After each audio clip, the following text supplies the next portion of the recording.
History hall में बैठते हैं और प्यारे बाबा के मधुर महावाक्य सुनते हैं। बाबा मुझे कैसे भरपूर कर रहा है, तो एक संकल्प रखेंगे हम। ओम शांति, ओम शांति, ओम शांति।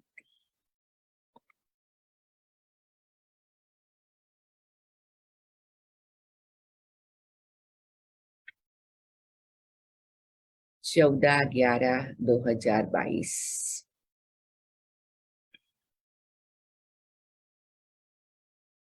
प्रातः मुरली ओम शांति बाप दादा मधुबन।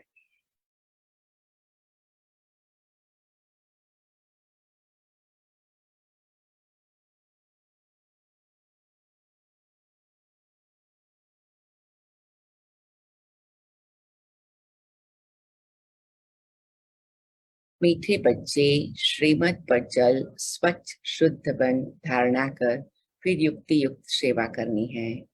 अहंकार में नहीं आना है, शुद्ध घमंड में रहना है। देखो बाबा ने एक ही सेंटेंस में कितना सारा होमवर्क दे दिया।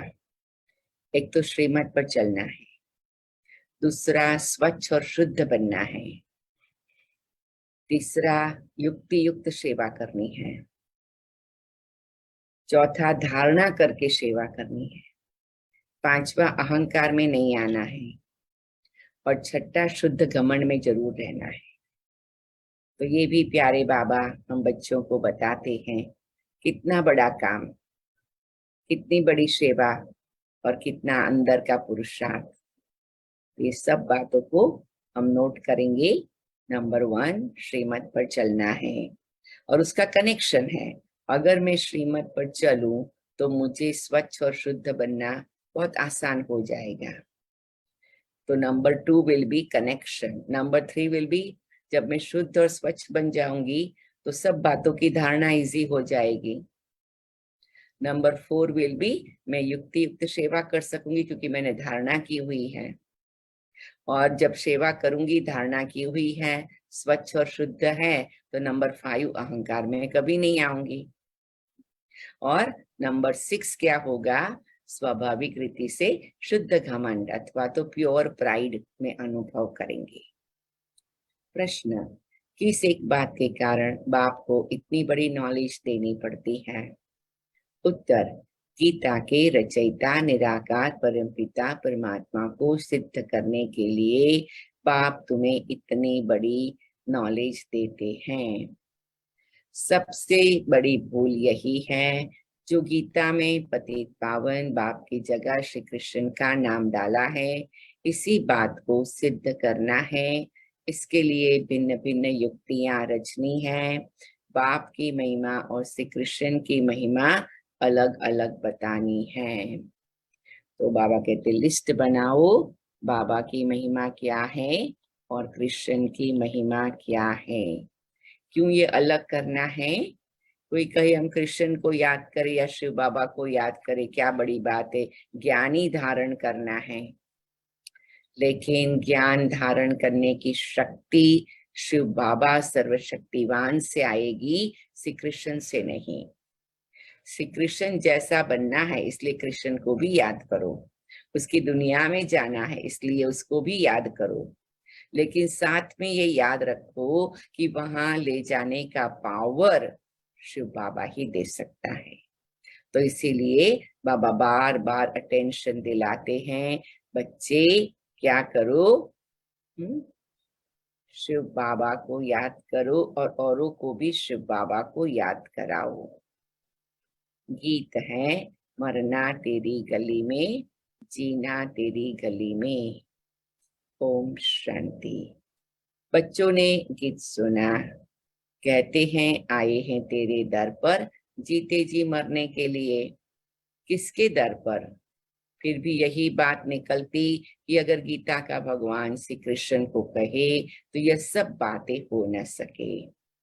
वह है सतयुग का प्रिंस। गीता श्री कृष्ण ने नहीं सुनाई, गीता परमपिता परमात्मा ने सुनाई। सारा मदार इस बात पर है एक बात को समझ जाए तो भारत के जो इतने शास्त्र हैं सब झूठे सिद्ध हो जाए। यह है सब भक्ति मार्ग के। इनमें कर्म कांड, तीर्थ यात्रा, जप तप आदि की कहानियां लिखी हुई हैं। भक्ति मार्ग में तुम इतनी मेहनत करते आए हो, वह तो दरकार नहीं। यह तो सेकंड की बात है। सिर्फ यह एक बात सिद्ध करने के लिए भी बाप को कितनी नॉलेज देनी पड़ती है। प्राचीन नॉलेज जो भगवान ने ही दी है वही नॉलेज है। सारी बात गीता पर है। परमपिता परमात्मा ने ही आकर देवी देवता धर्म की स्थापना अर्थ सहज राजयोग और ज्ञान सिखलाया है, जो अप्राय लोक है। मनुष्य समझते हैं श्री कृष्ण फिर आकर गीता सुनाएगा, परंतु अब तुमको यह अच्छी रीति सिद्ध करना है। गीता परमपिता परमात्मा ने जो ज्ञान का सागर है उसने सुनाई है। श्री कृष्ण की महिमा और परमपिता परमात्मा की महिमा अलग अलग है। वह है सतयुग का प्रिंस, जिसने सहज राजयोग से राज्य भाग्य पाया है। पढ़ते समय नाम रूप और है, फिर जब राज्य पाया है तब और है। अंडरलाइन करेंगे, पढ़ते समय नाम रूप क्या है? ब्रह्मा बाबा। और फिर सतयुग में जब राज्य पाया तो श्री कृष्ण और श्री नारायण। पहले पतित फिर पावन बना, यह सिद्ध कर बताना है। पतित पावन श्री कृष्ण को कभी नहीं कहेंगे। पतित पावन है ही एक बाप।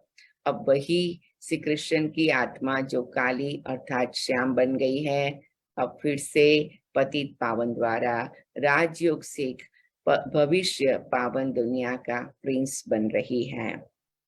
यह सिद्ध कर समझाने में युक्तियां चाहिए। बाबा कहते डायरेक्ट सीधा सीधा नहीं समझा सकते हैं, युक्ति से समझाना है, मीन्स एग्जाम्पल्स देकर करके समझाना है। फॉरेनर्स को सिद्ध कर बताना है। नंबर 1 है ही गीता, सर्वशास्त्रमय श्रीमद् भगवत गीता माता। अब माता को जन्म किसने दिया? बाप ही माता को एडप्ट करते हैं। ऐसे नहीं कहेंगे क्राइस्ट ने बाइबल को एडप्ट किया। क्राइस्ट ने जो शिक्षा दी उनका बाइबल बनाकर पढ़ते रहते हैं। अब गीता की शिक्षा किसने दी? जो पुस्तक बनाकर पढ़ते रहते हैं। यह किसको पता नहीं है, और सबके शास्त्रों का पता है। यह जो सहज राज्यों की शिक्षा है वह किसने दी? यह सिद्ध करना है। दुनिया तो दिन प्रतिदिन तमो प्रदान होती जाती है। यह सब ख्यालात स्वच्छ बुद्धि में ही बैठ सकते हैं।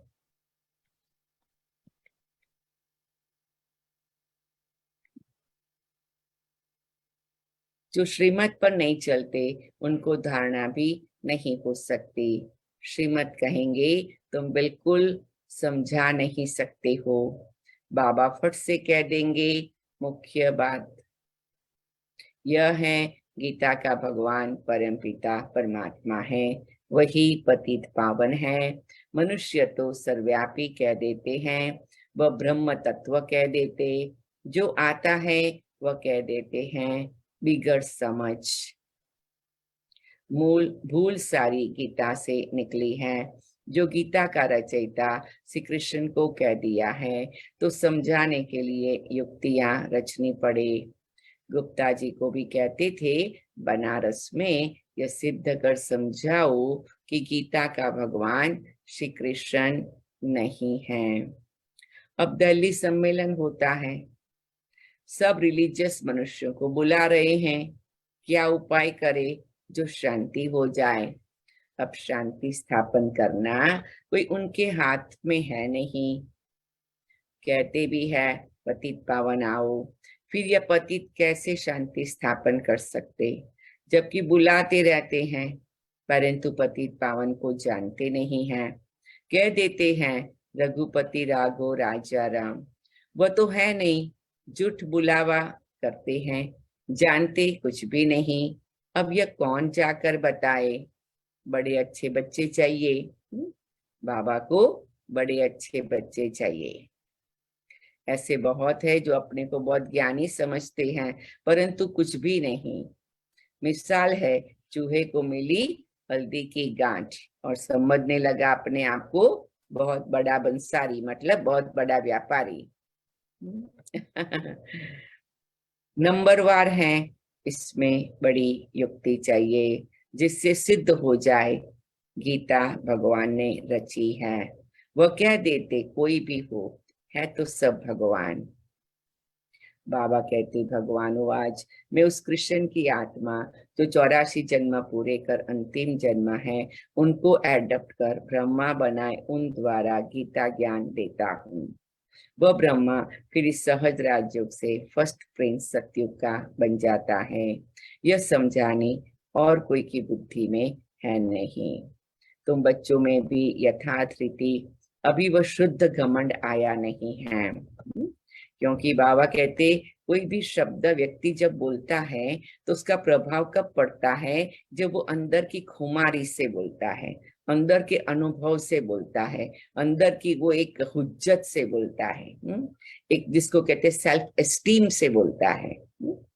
तो थोड़ा बोले लेकिन ऐसा सेल्फ एस्टीम से बोले तो बहुत बड़ी प्राप्ति हो सकती है।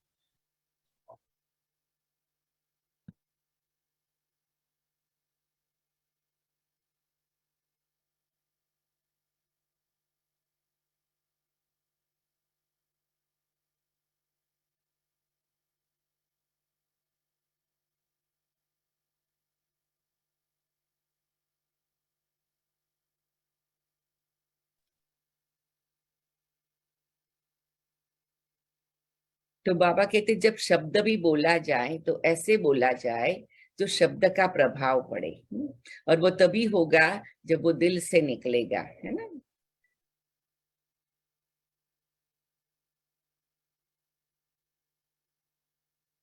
तो इसीलिए बाबा देखो, आज जैसे बाबा सब प्रकार का चेकिंग करके हमारा रजिस्टर या चार्ट दिखाने आया है।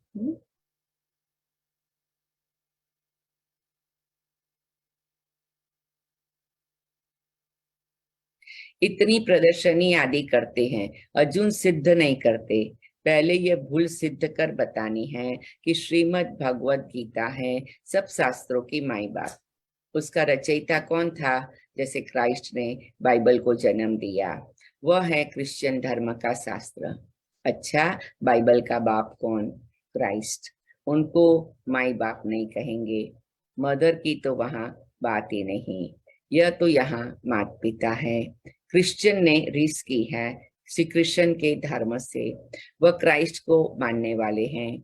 अब गीता किसने सुनाई, उससे कौन सा धर्म स्थापन हुआ, तो यह कोई नहीं जानते।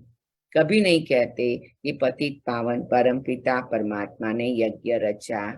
गोले के चित्र से समझ सकेंगे कि बरोबर परम पिता परमात्मा ने ज्ञान दिया है। राधे कृष्ण तो सतयुग में बैठे हैं, उन्होंने अपने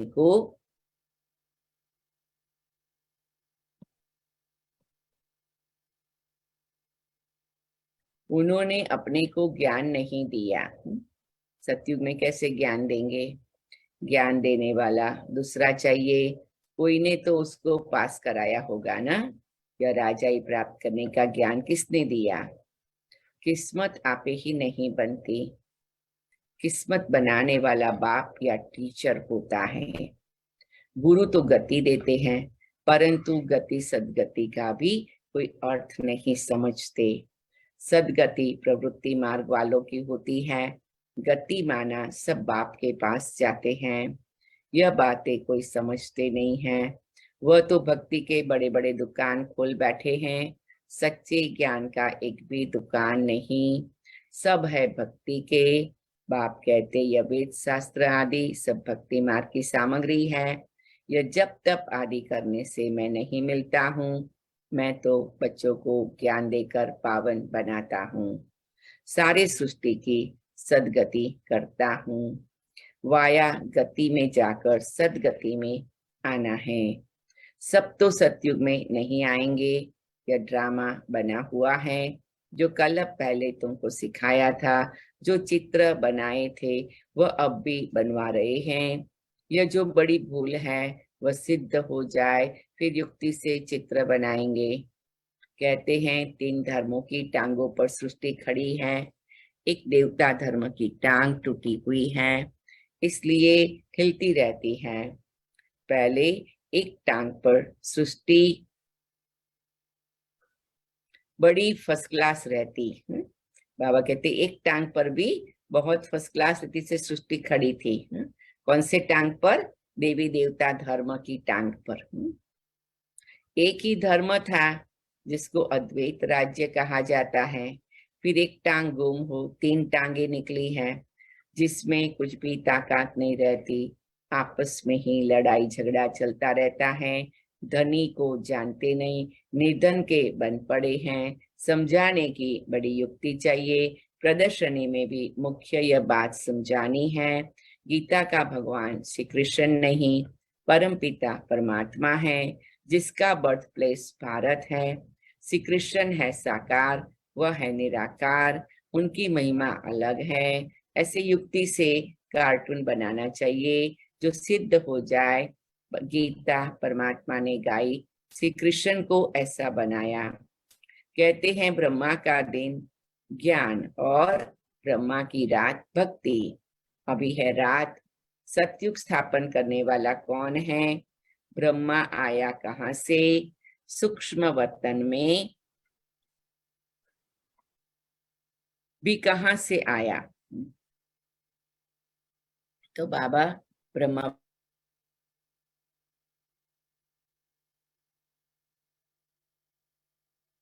माँ कैसे बने मालूम है सभी को? ब्रह्मा बाबा कहाँ से आए? ब्रह्मा कैसे बना? सबको पता है? बाबा कहते ब्रह्मा कहाँ से आया? जब शिव बाबा ने दादा लेखराज में प्रवेश किया तो वो ब्रह्मा बना, बराबर ना? तो ब्रह्मा कहाँ से आया? सूक्ष्म वतन से नहीं आया है, यहाँ से ही आया है। सतयुग स्थापन करने वाला कौन? ब्रह्मा आया कहाँ से? सूक्ष्म वतन में भी कहाँ से आया? प्रजापिता ब्रह्मा को परमात्मा एडॉप्ट करते हैं। परम पिता परमात्मा ही पहले पहले सूक्ष्म सृष्टि रचते हैं, वहां ब्रह्मा दिखाते हैं, वहां प्रजापिता होता नहीं। प्रजापिता ब्रह्मा कहाँ से आया? यह बातें कोई समझ न सके। श्री कृष्ण के अंतिम जन्म में इनको परमपिता परमात्मा ने अपना रथ बनाया है। अंडरलाइन करेंगे, श्री कृष्ण के अंतिम जन्म में परमात्मा ने इनको अपना रथ बनाया है। यह किसकी बुद्धि में नहीं है, यह बड़ा भारी क्लास है। टीचर जानते हैं यह स्टूडेंट कौन सा है, तो क्या बाप नहीं समझते होंगे? यह बेहद का क्लास है। यहाँ की बात ही निराली है। शास्त्रों में प्रलय दिखाकर रोला कर दिया है।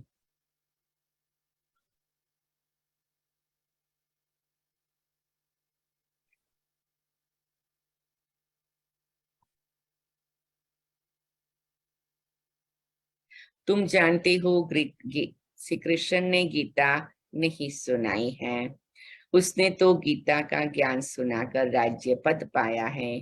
तुमको सिद्ध कर बताना है गीता का भगवान निराकार शिव है, उनके गुण यह है। इस भूल के कारण ही भारत कौड़ी जैसा बना है।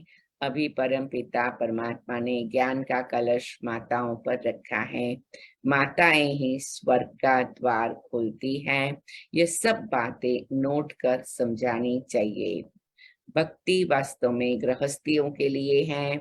यह है प्रवृत्ति मार्ग का सहज राजयोग। हम सिद्ध कर समझाने लिए आए हैं। बच्चों को युक्ति युक्त काम करना है, बच्चों को ही बाप का शो करना है। तो इसीलिए ये भी बाबा बात स्पष्ट करते हैं कि अगर बच्चों को बाप का नाम रोशन करना है तो बच्चों को बहुत संभल के बोलना है, संभल के काम करना है, ताकि औरों को बाबा के प्रति का भाव जागृत हो, प्यार जागृत हो।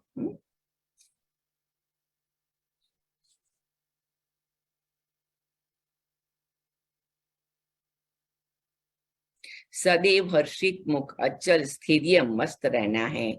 आगे चलकर ऐसे बच्चे निकलते जरूर हैं, है ना। हम सभी दादियों की सब कहानियां सुनते हैं, कैसे वो सेवा में निकले, बाबा ने कैसे उनको भेजा, और वो जहां भी गए उन्होंने कैसा प्यार से बाबा का ज्ञान सुनाया। कई बार तो ऐसे सुनाया कि कहा कि आप ही बताओ आप क्या समझते हो। कई बार सर्वव्यापी की बात होती थी, गीता के भगवान की बात होती थी, बोलो आप ही बताओ, अगर गीता का ज्ञान सुनाया तो सतयुग क्यों नहीं आया। अगर सर्वव्यापी है तो इतने चोरी हंगामे दंगल तूफान के क्यों मारपीट होती है। तो ऐसे ऐसे करके वो युक्ति से समझाने थे कि भी आस्क योर ओन सेल्फ, जैसे बाबा भी कई बार कहते जज योर सेल्फ। तो ये सबसे बड़ी बात है कि अचल रहना, स्थिरियम रहना, मस्त रहना, हर्षित मुख रहना। हम जब भी कोई सेवा करे, कोई हाँ भी बोलेगा, कोई ना भी बोलेगा, कोई हमारी महिमा करेगा, कोई हमारी ग्लानि करेगा, कोई हमें मान देगा, कोई हमारा अपमान करेगा, हमें क्या करना है?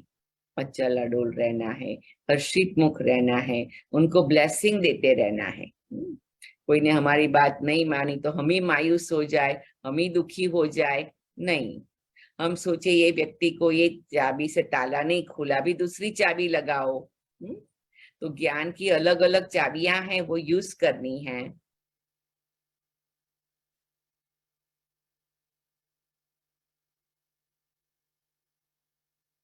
यह माता पिता कंबाइंड है। श्री कृष्ण तो सतयुग का प्रिंस है, गीता के भगवान की महिमा अलग है, वह पतित पावन लिबरेटर गाइड है, तो परमात्मा की महिमा बिल्कुल अलग है। एक कैसे हो सकते? मुख्य बात ही यह है कि गीता किसने सुनाई। वेद शास्त्र आदि सब गीता के बाल बच्चे हैं, और सब भक्ति की सामग्री है। ज्ञान मार्ग में कुछ होता नहीं। अच्छा, मीठे मीठे सिकिलदे बच्चों प्रति माता पिता बाप दादा का याद प्यार और गुड मॉर्निंग। रूहानी बाप की रूहानी बच्चों को नमस्ते।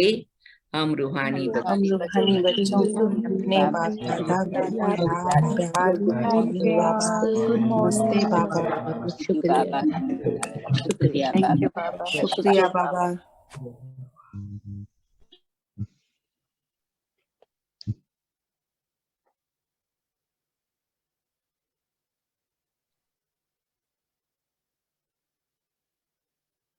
धारणा के लिए 7, हर काम बहुत युक्ति युक्त करना है।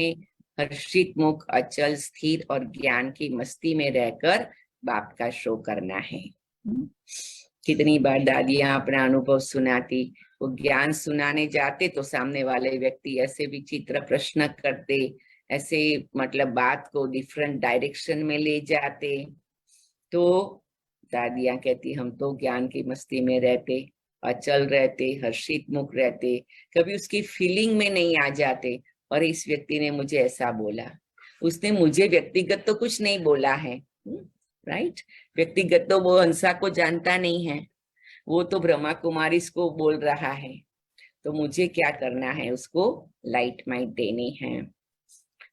मैं आत्मा हर काम बहुत युक्ति युक्त करती हूँ। इस शब्द को हम सभी अंडरलाइन करें। युक्ति युक्त माना चालाकी नहीं, युक्ति युक्त माना कोई प्रकार की होशियारी नहीं, युक्ति युक्त माना समझदारी। कई बार दादी जानकी कहती थी कि कई बच्चे युक्ति युक्त शब्द का अर्थ अलग कर देते हैं।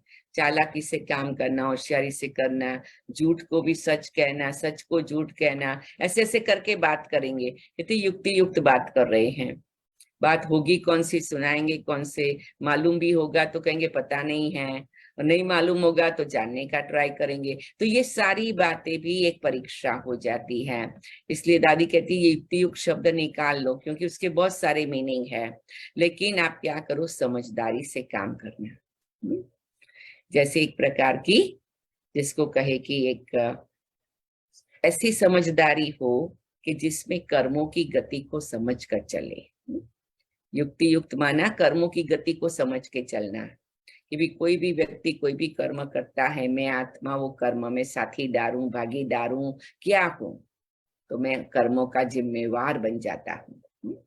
कोई भी व्यक्ति के साथ आपका कोई भी प्रकार का ऐसा कनेक्शन रिलेशन हो जाता है, बाबा को तो कोई हर्जा नहीं है, बहनों को भी कोई हर्जा नहीं है, हमें क्या नुकसान है, लेकिन सावधानी देते हैं कि अगर संभल के नहीं चले तो आप कार्मिक अकाउंट क्रिएट कर सकते हैं। कोई में ताकत होती है संभल के चलने की, कोई को मालूम ही नहीं पड़ता है संभल के चलना माना क्या, तो फिर कार्मिक अकाउंट बन जाते हैं, तो उसके भी कर्म बंधन के आप जिम्मेवार बन जाते हैं। तो क्योंकि उसके द्वारा आपको कुछ अच्छा लगा, राइट। तो ये सूक्ष्म है, कोई भी व्यक्ति से आपको कोई भी बात अच्छी लगती है और आप उसके प्रभाव में आ जाते हैं या उससे उस प्रकार से कनेक्ट हो जाते हैं, तो आप कार्मिकली कनेक्ट होते हैं, और कार्मिकली कनेक्ट होने में अब प्लस एंड माइनस दोनों हो जाता है। उस व्यक्ति की अच्छी बातें आप सीख लिया तो उसके और कोई भी कार्मिक अकाउंट है उसके पेमेंट में भी आप जिम्मेवार हो जाते हैं।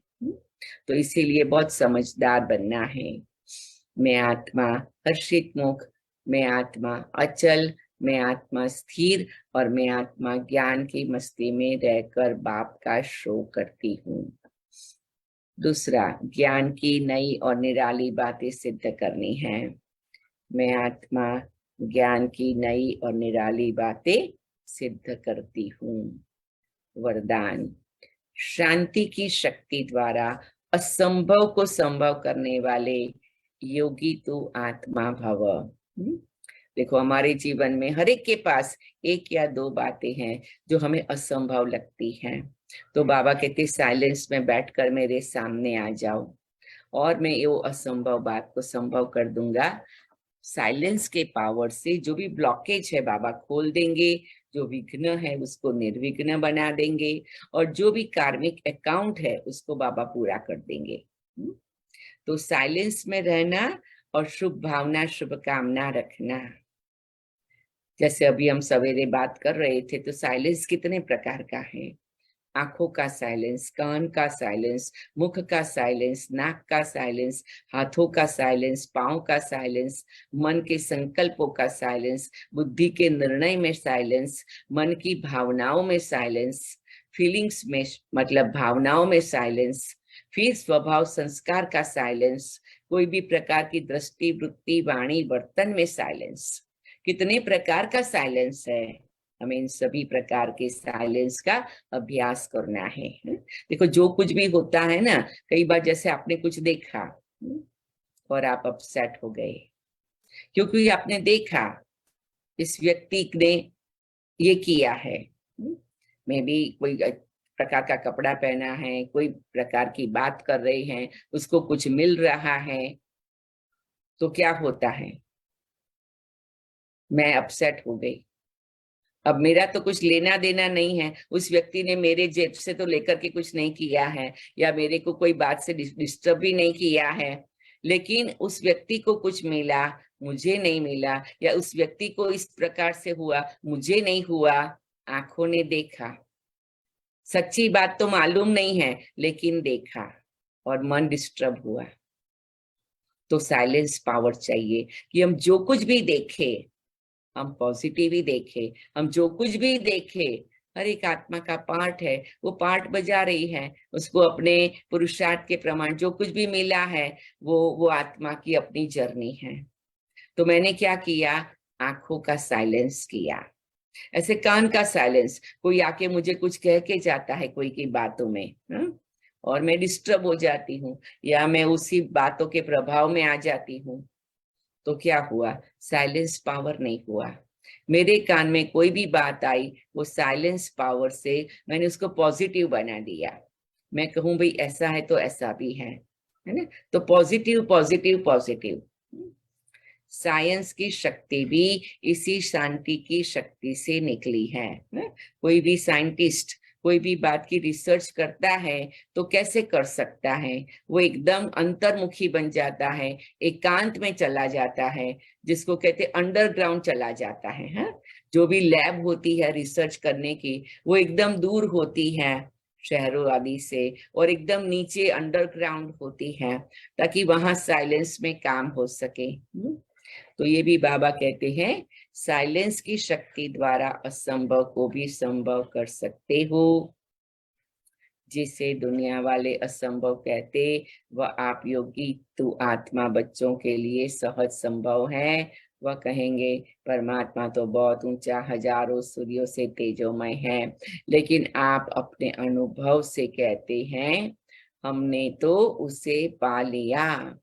शांति की शक्ति से स्नेह के सागर में समा गए। कितनी सुंदर बात है। शांति की शक्ति से स्नेह के सागर में समा गए। स्लोगन, निमित्त बन निर्माण का कार्य करने वाले ही सच्चे सेवाधारी हैं। मैं आत्मा निमित्त बन निर्माण का कार्य करने वाली सच्ची सेवाधारी हूँ। अच्छा, 1 मिनट साइलेंस में बैठते हैं, फिर मातेश्वरी के महावाक्य सुनते हैं। हिस्ट्री हॉल में मम्मा बैठी है, दृष्टि दे रही है और ये महावाक्य भी सुना रही है।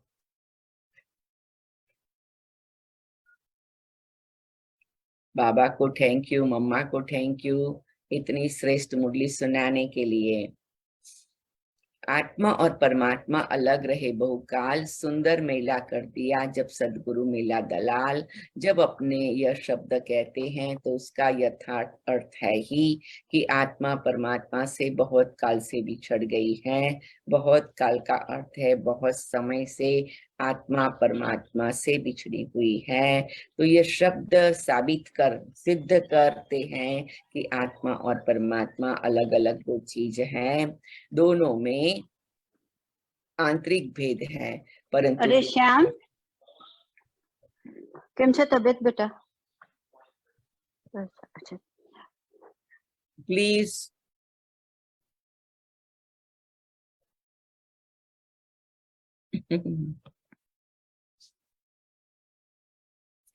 तो मम्मा क्या कह रही है कि इससे सिद्ध होता है कि आत्मा और परमात्मा अलग अलग चीज है,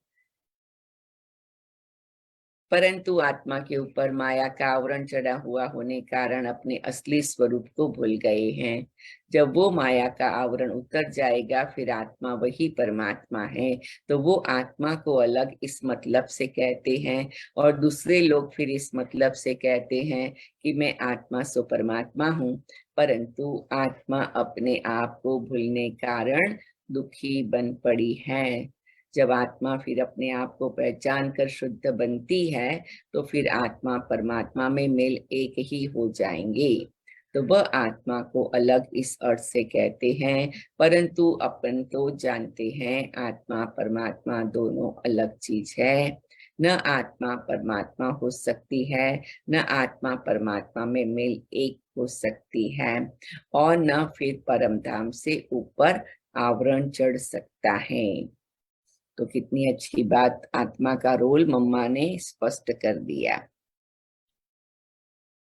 वास्तव में हर एक मनुष्य की यह चाहना अवश्य रहती है हमको मन की शांति प्राप्त हो जाए, इसलिए अनेक प्रयत्न करते आए हैं, मगर मन को शांति अब तक प्राप्त नहीं हुई। इसका यथार्थ कारण क्या है? अब पहले तो यह सोच चलना जरूरी है कि मन के अशांति की पहली जड़ क्या है। मन की अशांति का मुख्य कारण है कर्म बंधन में फंसना। जब तक मनुष्य इस 5 विकारों के कर्म बंधन से नहीं छूटे तब तक मनुष्य अशांति से छूट नहीं सकते। जब कर्म बंधन टूट जाते हैं तब मन की शांति अर्थात जीवन मुक्त स्थिति को प्राप्त कर सकते हैं। अब सोच करना है यह कर्म बंधन टूटे कैसे और उसे छुटकारा देने वाला कौन है, यह तो हम जानते हैं। कोई भी मनुष्य आत्मा किसी भी मनुष्य आत्मा को छुटकारा नहीं दे सकती। यह कर्म बंधन का हिसाब किताब तोड़ने वाला सिर्फ एक परमात्मा है। वही आकर इस ज्ञान योग बल से कर्म बंधन से छुड़ाते हैं। इसलिए परमात्मा को सुखदाता कहा जाता है। जब तक पहले यह ज्ञान नहीं है मैं आत्मा हूँ, असल में जिसकी संतान हूँ, मेरा असली गुण क्या है। जब यह बुद्धि में आ जाए तो फिर कर्म बंधन टूटे। अब यह नॉलेज हमें परमात्मा द्वारा प्राप्त होती है, गोया परमात्मा द्वारा ही कर्म बंधन टूटते हैं। अच्छा, ओम शांति, ओम शांति, ओम शांति, ओम शांति।